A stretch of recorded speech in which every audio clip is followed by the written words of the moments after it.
मेरा नाम शराज अहमद अवान है और मैं ISSB से 2 दफ़ा रिकमेंडेड हूँ। मेरी पहली ISSB पाकिस्तान एयरफोर्स के लिए थी, जबकि मेरी दूसरी ISSB पाकिस्तान आर्मी के लिए थी। जी बिस्मिल्लाहिर्रहमानिर्रहीम, अस्सलाम वालेकुम। I hope you all people are doing good. ये वीडियो ख़ास उन लोगों के लिए है जिन्होंने अपना इनिशियल इंटरव्यू क्लियर कर लिया है और वो जो है वो अब अपने ISSB के जो फॉर्म्स हैं उनको फ़िल कर रहे हैं, उनके साथ डॉक्यूमेंट्स को अटैच कर रहे हैं। तो सबसे पहले तो मैं आपको मुबारकबाद देना चाहूँगा कि आपने इंटरव्यू को क्लियर कर लिया, क्योंकि ये भी एक बहुत बड़ी बात होती है। इनिशियल का इंटरव्यू जो है उसकी पासिंग रेशियो बहुत कम है, बहुत कम है। और आपने ख़ुद भी देखा होगा कि अगर 20 बच्चा जा रहा है तो उसमें से 4-5 जो हैं वो सिलेक्ट होते हैं। तो बहुत मुबारक हो आपको। इस वीडियो में मैं आपको बताऊंगा कि आपने जो है वो अपने ISSB के फॉर्म्स के साथ कौन कौन से डॉक्यूमेंट्स लगाने हैं और कौन कौन से डॉक्यूमेंट्स कैसे अटेस्ट करने हैं। सबसे ज़्यादा इम्पॉर्टेंट बात है, सबसे ज़्यादा जो लड़के गलतियां करते हैं, बार बार उनको चक्कर लगाना पड़ता है। इसी वजह से लगाना पड़ता है कि वो समझ नहीं पाते हैं कि कौन से डॉक्यूमेंट्स अटैच करने हैं। तो बग़ैर वक्त ज़ाया किए मैं आपको बताता हूँ कि कौन कौन से डॉक्यूमेंट्स सबसे ज़्यादा इम्पॉर्टेंट है। अच्छा, यहाँ पे सबसे पहली चीज़ जो आ जाती है वो ये है कि आपके पास अपनी जो CNIC है उसकी 2 कॉपीज़ होनी चाहिए जो फ्रंट से और बैक से अटेस्टेड हों। और अगर आपका इन केस CNIC नहीं बना हुआ तो आप जो है वो अपने बे फॉर्म की कॉपी जो है वो 2 करवाएंगे और उनको फ्रंट साइड से अटेस्ट करवाएंगे। अच्छा, दूसरी बात यहाँ पे आती है कि आपने अपने जो फादर की CNIC की कॉपीज़ हैं वो भी 2 करवानी हैं और उन्हें फ्रंट से और बैक से अटेस्ट करवानी है। तीसरी बात बहुत ज़्यादा अहम है। बहुत से कैंडिडेट्स ऐसे हैं जो इस बात को समझ नहीं पाते हैं, फ़ोटोग्राफ्स कैसे अटेस्ट करवानी है, और वो कुछ इस किस्म की जो है फ़ोटोग्राफ्स अटेस्ट करवा लेते हैं। तो आपने ये वाली गलती नहीं करनी है। मैं आपको समझाऊंगा अभी कि फ़्रंट और बैक से अटेस्टेड होता क्या है।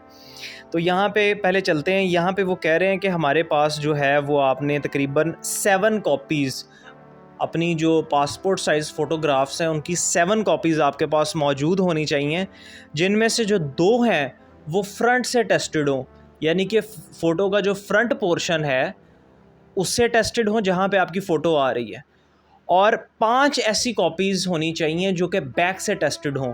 पासपोर्ट साइज़ फ़ोटोग्राफ का पिछला साइड जो वाइट वाला साइड होता है वो उसका बैक साइड होता है, तो वहाँ से जो है वो 5 कॉपीज़ अटेस्ट होनी चाहिए और फ्रंट से 2 कॉपीज़ अटेस्ट होनी चाहिए। तो टोटल हो गई 7। तो कोशिश कीजिएगा ऐसे आप टेस्ट करवाएं। अच्छा, यहाँ पे चौथी और 5वीं बात, ये सबसे ज़्यादा अहम बात है। इनमें बहुत से कैंडिडेट्स जो हैं वो कंफ्यूज हो जाते हैं, तो आपने बिल्कुल भी कंफ्यूज नहीं होना है। यहाँ पे बहुत आसान बात की गई है। पहली बात उन्होंने की है कि आपके पास आपकी जो डिटेल्ड मार्कशीट है, आपकी मैट्रिक की, इंटरमीडिएट की, ग्रेजुएशन की है तो ग्रेजुएशन की आपके पास मौजूद होनी चाहिए, और 5-5 कॉपीज़ हर किसी की होनी चाहिए। 5 कॉपीज़ मैट्रिक की, 5 कॉपीज़ इंटरमीडिएट की, और ग्रेजुएशन की है तो उसकी 5 कॉपीज़ फ्रंट और बैक दोनों साइड से अटेस्टेड होनी चाहिए।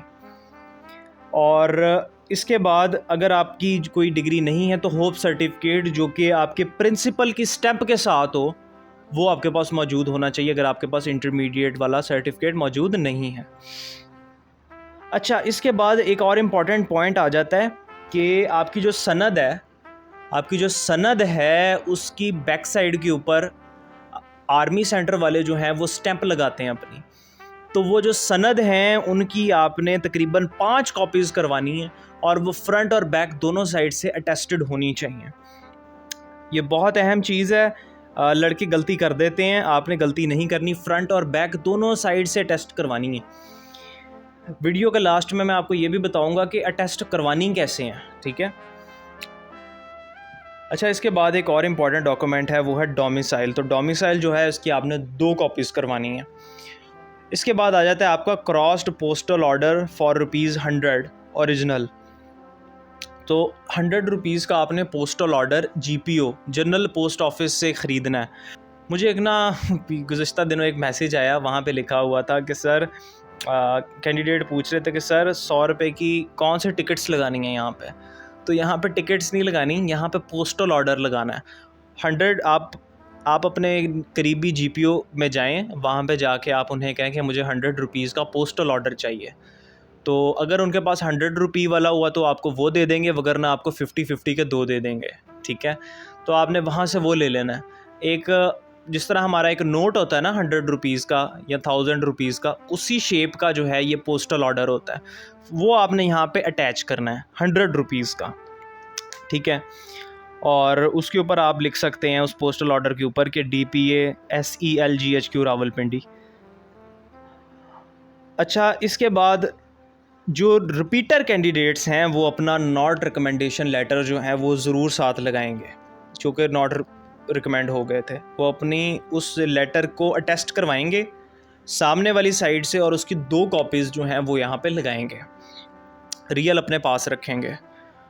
अच्छा, इसके बाद जो है वो family registration certificate FRC issued by NADRA, इसकी आपने एक ओरिजिनल कॉपी और एक जो है अटेस्टेड कॉपी जो है वो लगानी है यहाँ पे, ठीक है। Total 2 copies.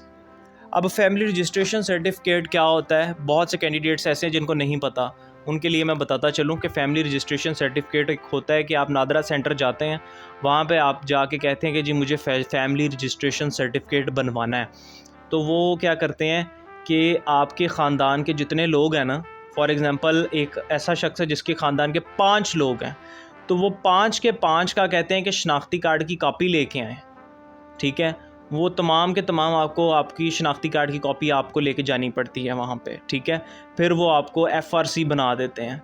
अगर कोई ऐसा शख्स आपका है फैमिली मेम्बर जो कि जिसका शनाख्ती कार्ड अभी तक नहीं बना, तो उसे बज़ाते ख़ुद वहाँ पे जाना पड़ता है।